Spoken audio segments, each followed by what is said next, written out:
तो मैंने कहा आपको एडमिशन ही नहीं लेना चाहिए जब तक आपको वहाँ से अप्रूवल लेटर नहीं मिला है। तो बोले कि उनका आश्वासन है, हमने अपनी सब फॉर्मेलिटीज़ पूरी कर दी हैं, बीसीआई अप्रूवल लेटर देगी। ओम प्रकाश राजभर को कैबिनेट मंत्री हैं, सहयोगी हैं, जवाब आपका भी लाजमी है। गुंडे कह के संबोधित करना बहुत पीड़ा है। अब अधिवक्ताओं ने उनको नोटिस भी थमा दिया है कि 5 दिन में जवाब अगर नहीं दिया तो विरोध प्रदर्शन और बृहद रूप पे होगा।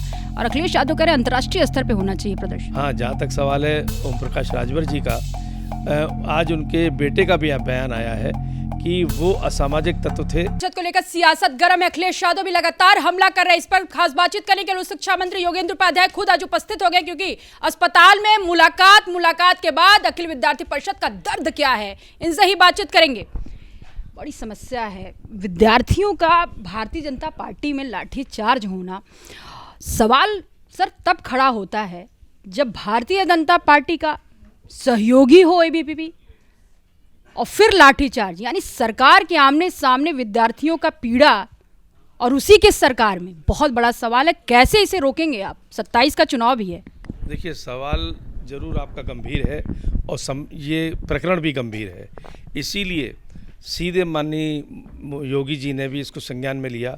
घटना होते ही उन्होंने संज्ञान लिया और पहला काम ये किया कि जो इसके दोषी पुलिस अधिकारी थे उन चुने हुए को सस्पेंड किया है, और दूसरा मंडलायुक्त से जांच प्रारंभ करा दी है। पूरे प्रकरण की जांच होगी, मंडलायुक्त की रिपोर्ट के अनुसार सब दोषियों पर कार्रवाई होगी।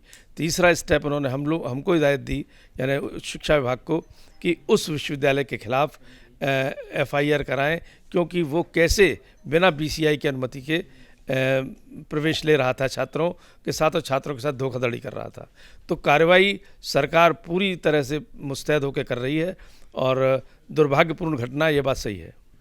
लेकिन आपको थोड़ा अजीब नहीं लगता कि मान्यता ना होना, लॉ कॉलेज में लॉ के स्टूडेंट का पढ़ाई होना, 24 घंटे में मान्यता मिल जाना, ये आप पे भी सवाल खड़ा कर देगा कि क्योंकि आप उस शिक्षा मंत्री हैं। ये हम पे सवाल नहीं खड़ा कर रहा है, हम खुद इसकी जांच करा रहे हैं।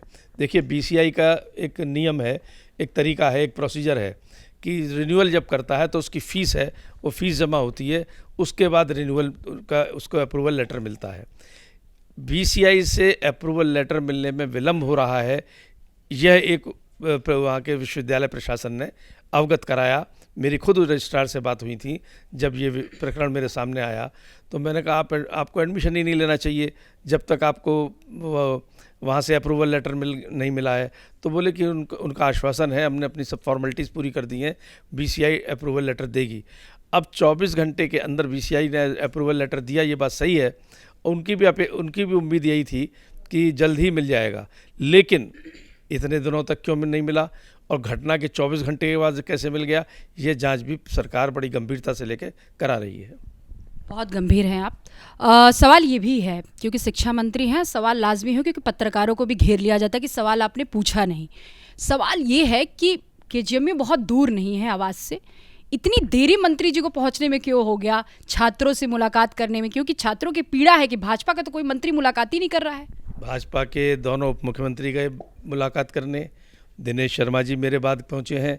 मैं यहाँ पे शहर में नहीं था, मैं बाहर था, तो इसलिए मैं कल रात को आया हूँ, रात के 2 बजे, आज सुबह ही वहाँ पहुँचा हूँ।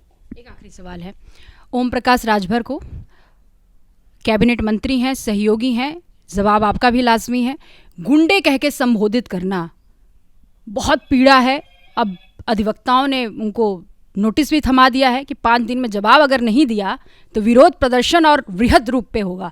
और अखिलेश यादव कह रहे हैं अंतर्राष्ट्रीय स्तर पे होना चाहिए प्रदर्शन। देखिए, अखिलेश यादव क्या कहते हैं वो मैं इन बातों पे नहीं जानता, क्योंकि वो कभी गंभीरता से बात करते नहीं हैं। मैं 2-3 पर्सनैलिटी ऐसी हैं जिनको राजनीतिक रूप से गंभीर नहीं मानता। हाँ, जहाँ तक सवाल है ओम प्रकाश राजभर जी का, आज उनके बेटे का भी बयान आया है कि वो असामाजिक तत्व थे जिन्होंने उनके घर पर कुछ किया है और समाजवादी पार्टी से जुड़े हुए, ऐसा उनको प्रतीत हो रहा है। अखिल भारतीय विद्यार्थी परिषद को उन्होंने क्लीन चिट दी है और ये भी कहा है कि एक अनुशासित संगठन है। ये समाजवादी पार्टी के सब प्रदर्शन कर रहे थे, ये वो जाने, मैंने तो देखा नहीं प्रदर्शनकारियों को सरकारी आवाज़ पे। हम वो जानेंगे, वो बताएंगे, और पुलिस के तफ्तीश का विषय है। मेरा सर्टिफिकेट देने का विषय थोड़ी है कि कौन था और कौन नहीं था, लेकिन विद्यार्थी परिषद के लोग नहीं थे। हिंदू युवा वाहिनी, विद्यार्थी परिषद, ये बीच की लड़ाई राजनीति में शिकार कैसे हो रही है छात्रों का? नहीं, ये गलत है लोगों का बयान कि ऐसा शिकार हो रही है। हिंदू वाहिनी अपना काम करती है, विद्यार्थी परिषद अपना काम करती है। विद्यार्थी परिषद सिर्फ विद्यार्थियों से जुड़े हुए विषयों पर बात करती है और उनका कार्यक्षेत्र परिसर होता है।